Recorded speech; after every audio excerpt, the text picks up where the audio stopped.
Alors, on a réuni plusieurs personnes qui travaillaient sur l'Asie. Notre focus était de voir comment l'amour s'exprime en Asie. On est parti du principe que tout être humain, partout dans le monde, ressent des sentiments amoureux, mais que la société les formalise de façon différente. Donc, notre focus était comment ça se passe en Asie.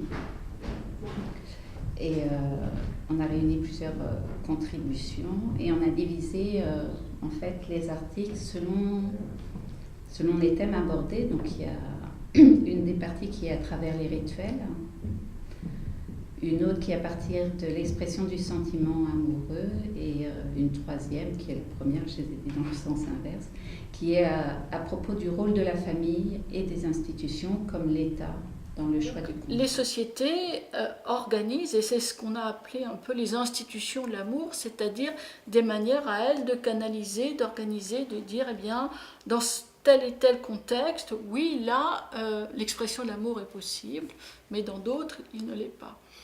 Dans ces sociétés, traditionnellement, la plupart des mariages sont des mariages arrangés. Ils sont arrangés par les parents, par les familles, par les clans. Donc il y a des règles très strictes de mariage. Les individus ne sont pas libres de se marier avec qui ils veulent.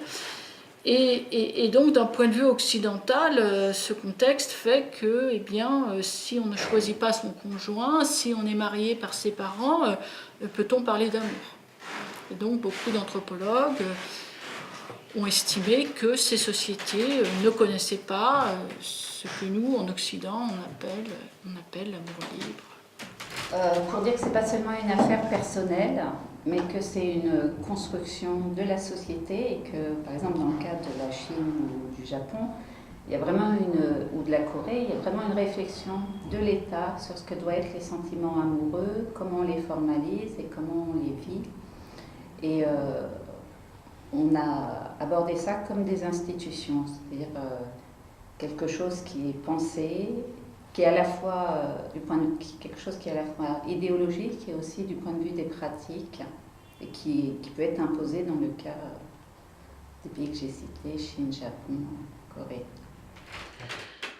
Mais parallèlement, quand ces sociétés ont commencé à s'occidentaliser au XVIIIe, surtout au XIXe, XXe siècle, eh bien, les autochtones ont cherché à adopter certaines valeurs occidentales, et parmi elles, l'amour libre est quelque chose qui a été une demande extrêmement forte, notamment en Chine.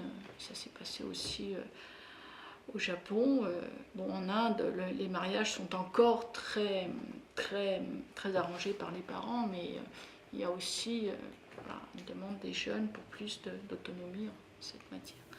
Donc la question de l'amour, c'est quelque chose qui est à la base de la société et que toutes les sociétés cherchent à contrôler. Une société, c'est quoi? C'est un système qui est structuré pour faire que les personnes fonctionnent ensemble, que la société ne tombe pas en conflit permanent et que donc les tendances individualistes et personnelles soient en quelque sorte contrôlées ou orientées vers un certain objectif.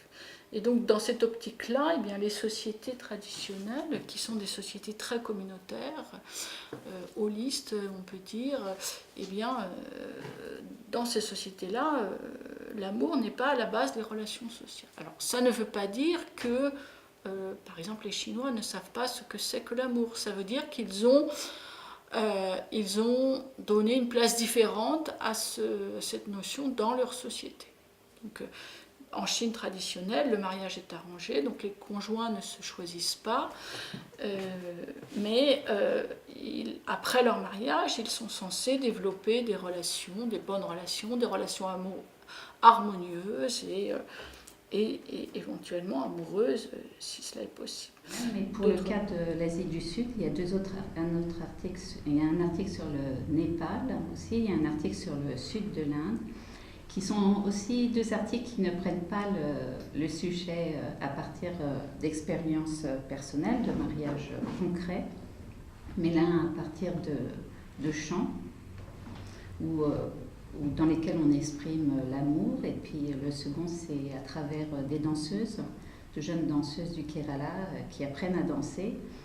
la danse d'une déesse qui s'appelle l'ensorceleuse, et qui apprennent toute une esthétique de la séduction et qui s'en servent dans leurs relations plus ou moins platoniques avant le mariage avec les jeunes garçons qu'elles peuvent rencontrer.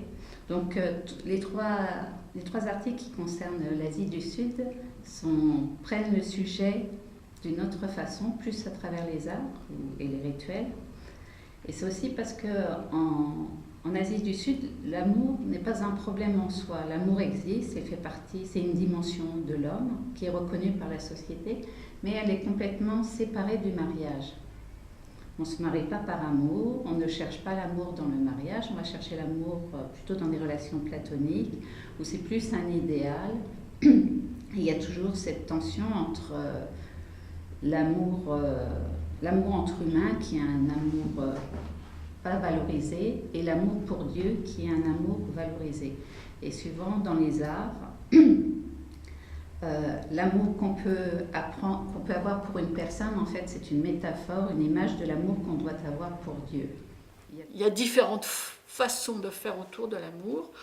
Et nous pensons, nous en Occident, que notre amour romantique est la meilleure chose qui soit. Mais justement, l'étude des sociétés autres nous montre comment, eh bien, il y a peut-être justement différentes manières d'aimer et que c'est pas parce qu'on ne s'est pas choisi pour se marier qu'ensuite on ne peut pas développer des relations qu'on peut aussi appeler des relations d'amour.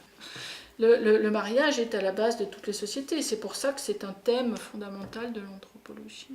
C'est le mariage qui organise les relations entre hommes et femmes, et donc c'est ce qu'il y a de plus important pour structurer les sociétés. Voilà. Alors l'amour, voilà, comment faire justement pour gérer les pulsions individuelles et tout ça, c'est une question sociale.